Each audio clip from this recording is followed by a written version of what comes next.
Oi gente, eu sou a Emanuela, estudante do terceiro ano de medicina e cuido da Med Motiva, mas não é a minha história que eu vim falar hoje não. Ontem, por um acaso, eu contei essa história lá no stories do Insta, da página, e virou uma loucura porque todo mundo queria que eu gravasse um vídeo completo. Então eu vou contar essa história que pode mudar a sua vida, a sua concepção de fé, e eu tenho certeza que vale a pena cada segundo desse vídeo mesmo que ele fica um pouco longo. Bom, essa história é a história de um milagre, e ele é tão milagre, ele é tão real, e eu pude viver ele na pele porque é a história do meu irmão. Vamos lá. O meu pai, antes de se casar com a minha mãe, antes de conhecer ela, teve um sonho que ele estava dentro de uma igreja, casado ao lado de uma mulher morena com 2 filhos, um menino e uma menina. Meus pais, resumidamente, se conhecem, se casam e dessa união vem uma princesa, vulgo eu. Mas cadê o menininho do sonho? Peraí. A minha mãe veio a engravidar pouco tempo depois que eu nasci. E aí aquela felicidade, agora o nosso menininho vem, a família tá crescendo. De repente minha mãe tá ali no quarto, 5º mês de gestação, ela tava regando as plantas lá em casa. De repente sentiu algo descendo um líquido pelas pernas e ali ela teve o primeiro aborto espontâneo. Mais um tempo à frente, minha mãe engravida pela 3ª vez, 2ª gestação depois de mim. E ela tava voltando do trabalho, 4º pro 5º mês, agora o nosso menininho vem, vamos ter fé. De repente ela dirigindo sentiu algo estranho e ali ela teve o 2º aborto espontâneo dela. Passado mais um tempo, a minha mãe engravida pela 4ª vez, 3ª vez depois de mim. E a gente fala, agora vai, não é impossível, vamos ter fé, nosso menininho vem. Novamente, minha mãe ali entrando no 4º, 5º mês de gestação, ela tava dando de mamar pra mim na rede, e a rede não suportou o peso e bateu contra o chão, e ali minha mãe teve o 3º aborto espontâneo dela. Cadê o menininho do sonho? Mas ninguém perde a fé. Minha mãe engravida pela 5ª vez, a 4ª gestação depois de mim. E finalmente nosso menininho veio, uma gestação de alto risco, eu lembro, foi 4 anos depois de mim essa gestação. A minha mãe tinha que ficar em casa o tempo todo, não levantava pra nada, sobre efeito de um monte de medicamentos, ela não podia fazer nada, era uma gestação totalmente minuciosa, cautelosa, que todo mundo ficava o tempo todo ali cuidando dela. Mas ela conseguiu segurar a gestação pelos 9 meses. E no dia do parto, meu pai teve o privilégio, né? Eu falo literalmente, trazer eu e meu irmão ao mundo, ele é obstetra. Ele estava lá, aquela comemoração, a festa, minha mãe segurou a gravidez, o menininho do sonho veio, o sonho foi real, agora a gente tem um casal. E aquela comemoração valeu a pena esperar os 9 meses deitado. De repente, meu pai é chamado no cantinho ali da sala de parto. E o pediatra avisa que talvez não esteja tudo bem como a gente esperava. Porque aquele bebê, que era o meu irmão, José Luiz Filho, tinha nascido com um probleminha, com uma fenda palatina. Em palavras simples, ele nasceu sem o nosso sininho, aquele sininho que tem a úvula lá atrás, na garganta. Basicamente assim, só pra vocês entenderem. E com o céu da boca todo aberto e com uma má formação entre o nariz, o ouvido e a boca, que gerava risco de vida, porque ele era um bebê frágil, que precisava se alimentar e que, por exemplo, não conseguiria sugar o leite da mãe e que se sugasse, ia expelir tudo pelo nariz. Poxa, 9 meses esperando e de repente esse baque.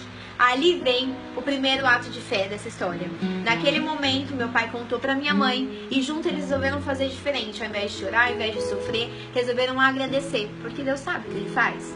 Se Deus fizer, ele é Deus. Se Deus não fizer, ele continua sendo Deus.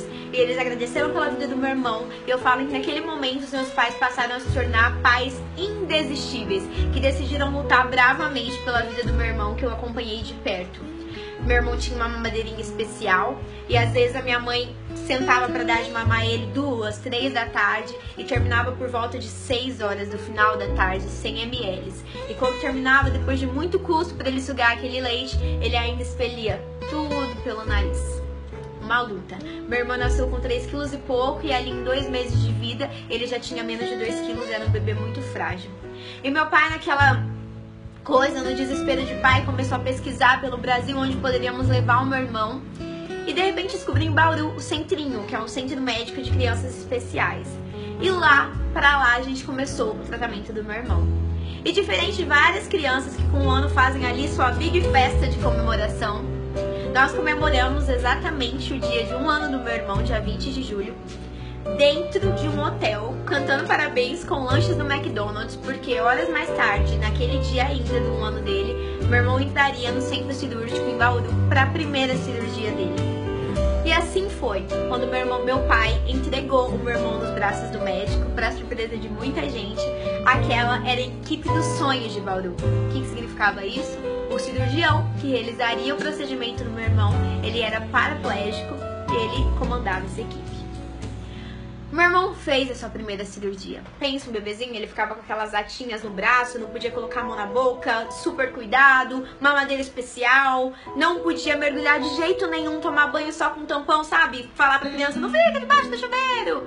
Não podia mais pra frente ouvir música com fone de ouvido, 1000 restrições, tinha que tomar muito cuidado, qualquer infecção pequena se tornaria uma infecção muito grave, geraria risco de vida, e assim foi com meu irmão, era uma loucura, dores de ouvido frequente, nossa, era uma loucura. Meu irmão foi crescendo com um probleminha na fala, não é um probleminha, né, mas eu digo que ele ficou com a fala bem fanha, ele tinha muita dificuldade para falar. Nós temos uma piscina em casa bem grande, ele ali com seus 6, 7 anos nunca tinha dado um mergulho, só podia colocar os pezinhos, só tomava banho com tampão, não podia tomar sem. Minha mãe via aquilo, nós íamos, e era difícil pra nós, todo aquele cuidado, e a gente sofria junto com ele, junto com as dores dele. E um dia, né, sabe, criança não pode ver que também quer. Eu só podia tomar banho de piscina quando meu irmão dormia, porque ele não podia me ver entrando na piscina, porque ele não poderia entrar. Um dia minha mãe esperou ele dormir, eu e meu pai estávamos fora de casa e ela resolveu tomar um banho de sol enquanto meu irmão dormia. E aí quando ela tava dando um mergulho, de repente aparece aquela criança com seus quase 7 aninhos, batendo na grade desesperadamente porque queria dar o primeiro mergulho da vida dele. Pensa pra uma mãe ver um filho ali chorando, pedindo pra dar um mergulho na piscina da casa dele, que ele nunca tinha entrado com 7 anos. Ali vem o segundo ato de fé dessa história. Minha mãe é uma mulher de muita fé. Ela se lembrou da passagem bíblica onde as pessoas doentes mergulhavam num tanque, o tanque de Betesda, se eu não me engano, por 3 vezes. Mergulhavam e criam no nome de Jesus que dali elas sairiam curadas. E um anjo vinha, chacoalhava as águas e quando as pessoas saíam, elas saíam curadas. E ela se lembrou disso e disse pro meu irmão que ele podia vir até a piscina.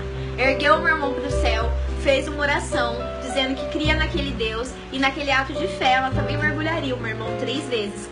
Crendo que um anjo mergulharia as águas e o meu irmão sairia dali sarado. No ato de fé, também receoso, com medo. Meu Deus, eu sei que meu filho não pode mergulhar, mas ela teve fé e mergulhou ele 3 vezes.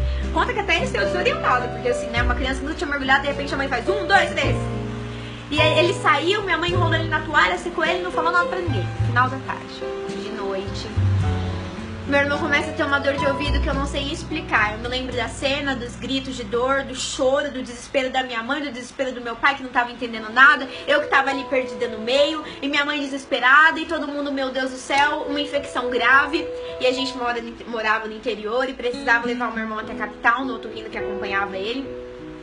E aquele desespero porque já era de noite, de madrugada, e a gente precisava ir até a capital, esperar o dia clarear. E naquela noite, gente, foi um terror. E eu lembro, veio esse lance na minha cabeça do meu irmão chorando e gritando, e do desespero da minha mãe que precisou contar pro meu pai que ela tinha tido um ato de fé. E ao mesmo tempo que ela teve esse ato de fé, ela pensava, eu matei o meu filho, eu matei ele porque ele tá com uma infecção. E meu pai também teve fé na fé dela, só que eles ficaram com medo, assim, crendo que Deus agiria, mas o medo da situação de ver a dor do meu irmão. E eu também. Naquela noite a gente pegou o carro e foi pra capital. E meu irmão foi apoiado num travesseirinho. E eu lembro que a minha mãe foi orando todo o tempo, eu, meu pai e minha mãe. E a gente olhou pro travesseiro do meu irmão. E de repente ele tinha jorrado no travesseiro uma substância preta, muita sujeira. E aí ali minha mãe falou, matei meu filho, Deus honra a minha fé, não deixa. E o meu irmão em algum momento se acalmou e o dia clareou. E chegou a hora de nós irmos pro otorrino do meu irmão. E eu me lembro muito dessa cena, eu lembro até da clínica do médico, eu lembro de eu entrando com o meu pai, com a minha mãe. O médico olha um ouvido, olha o outro, meu irmão usava aparelhos internos. Lembrando que a única cirurgia que meu irmão fez na vida foi lá com 1 ano dele. E falou pra minha mãe, mãe, quando foi a vez que ele fez essa cirurgia recente mesmo? Ai, minha mãe, não, cirurgia recente? Foi exatamente assim. Aí ele a cirurgia que ele fez agora, faz quanto tempo? Não, doutor, não fez cirurgia. Não, fez. Ele era o otorrino que acompanhava meu irmão, ele sabia o caso do meu irmão. Não, fez, o ouvido dele, não. Os canais dele auditivos estão reconstruídos. Os 2 aparelhos internos que ele ouvia não estão aqui. O canal de comunicação entre ouvido, nariz e boca tá tudo reconstruído. Alguma cirurgia com um médico muito bom esse menino fez. Naquele momento, a minha mãe começou a chorar muito e contar a história, que o médico demorou pra acreditar, porque ele sendo confrontado com a ciência e com a fé de uma mãe, e realmente meu irmão nunca fez essa cirurgia por um médico daqui da terra. Naquele momento, meu irmão foi declarado pelo otorrino que acompanhava ele desde que ele nasceu, que ele era um milagre, que o otorrino não tinha explicação médica do que tinha acontecido. Nós voltamos para Bauru e eu lembro que meu pai deu uma camiseta escrito Pantanal pro meu irmão entregar para aquele médico que um dia operou ele, o tio da equipe dos sonhos, que estava ali numa cadeira de roda, recebeu o meu irmão e todo aquele centrinho recebeu o meu irmão e ele foi liberado e teve alta, porque ele foi declarado um milagre, sem explicação médica para a cirurgia que tinha acontecido nele.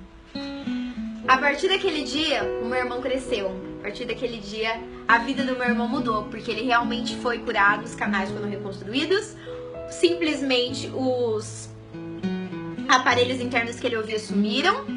E meu irmão era muito levado, mas ainda tinha muita dificuldade na escola. Ele tinha muita dificuldade na fala, porque como eu disse, ele era fanho. Ele tinha muita dificuldade na escrita. Gente, mandar essa criança fazer caligrafia era um ó, porque ele não conseguia, ele trocava P com B, ele trocava as palavras e não era problema de alfabetização. Realmente ele tinha dificuldade para falar.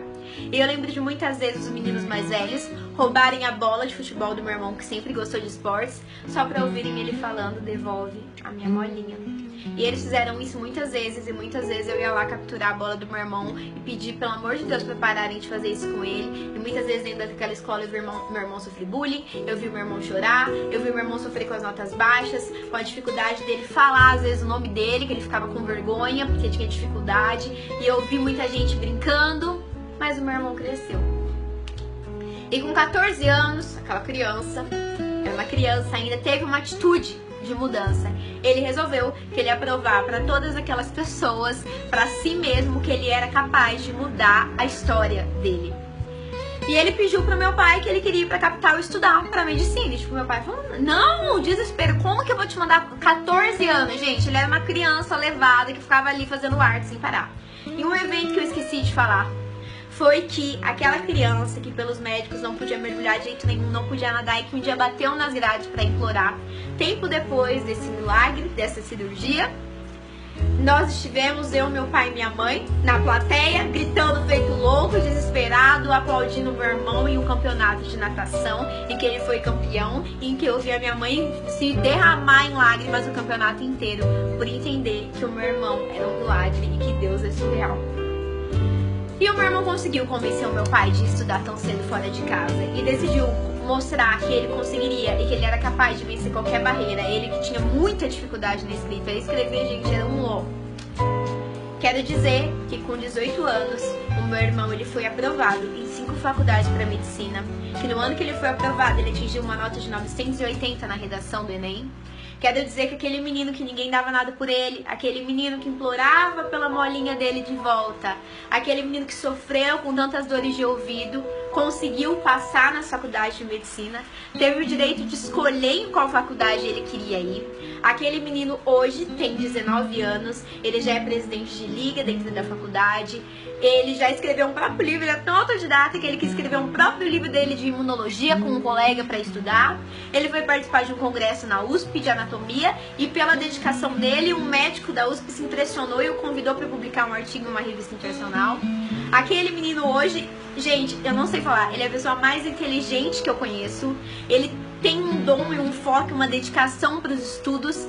Ele é um dos primeiros alunos da classe dele, sempre ele está entre os 3 melhores alunos da classe dele de medicina. Ele tem um foco de sentar nessa cadeira e falar que ele vai conseguir, ele vai conseguir. Hoje, além de estudante de medicina, ele é atleta, ele chega a correr todos os dias praticamente 20 quilômetros. Ele mergulha, ele faz mergulho, ele pratica vários esportes. Ele ouve música ali no fone de ouvido, às vezes muito mais alto do que eu, qualquer pessoa da minha família. Ele não tem mais nenhuma coisa perceptível na fala dele. Esse menino, aquele bebezinho tão frágil que com 2 meses chegou a pesar apenas 1 quilo e pouco, 1,8 kg, hoje é um homem de 1,80 m e pouco de altura, com um ótimo porte físico, super atleta, estudante de medicina, e que esse ano teve a oportunidade de voltar lá naquela escola, onde ele sofreu muitas vezes com a zombação e se sentia impotente, ter dificuldade de falar o próprio nome. E ele falou para vários daqueles alunos que estavam lá sobre a importância de correr atrás do que você acredita. E lá naquela escola, ele pôde dizer para muita gente a importância de acreditar em você, de ter fé e de acreditar que lá em cima nós temos um Deus surreal que transforma qualquer situação em uma situação milagre. Tem duas formas de viver a vida, gente. Uma é acreditar que não existe milagre. E a outra é acreditar que tudo que a gente vive é um milagre. Hoje, eu, meu pai e minha mãe, a gente sempre aplaude meu irmão porque a gente fica de boca aberta assim, com as coisas que ele faz, com a entrega dele nos estudos, na vida dele de atleta, na alimentação saudável. Ele é... aquele menino que tinha vergonha de falar o nome dele?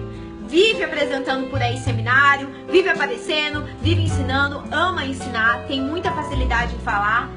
Não há nada, não tem nenhuma cicatriz, não tem nada de uma cirurgia, só tem uma história para contar para vocês, a história de um milagre. Eu espero que essa história, se com ela eu não posso te provar sobre cura, sobre Deus, sobre fé, sobre superação, sobre resiliência, sobre força, sobre dar a volta por cima, eu não sei mais o que te contar. Com 14 anos eu vi o meu irmão abraçar o meu pai dizendo que ia voltar com a vitória dele. E com 18 eu vi ele abraçar meu pai e contar junto com meu pai as 5 vitórias que ele teve pra gente aplaudir junto com meu irmão depois de tudo que ele passou. De um sentimento indescritível. É isso, gente. Bom, espero que isso de alguma forma tenha ajudado muito vocês.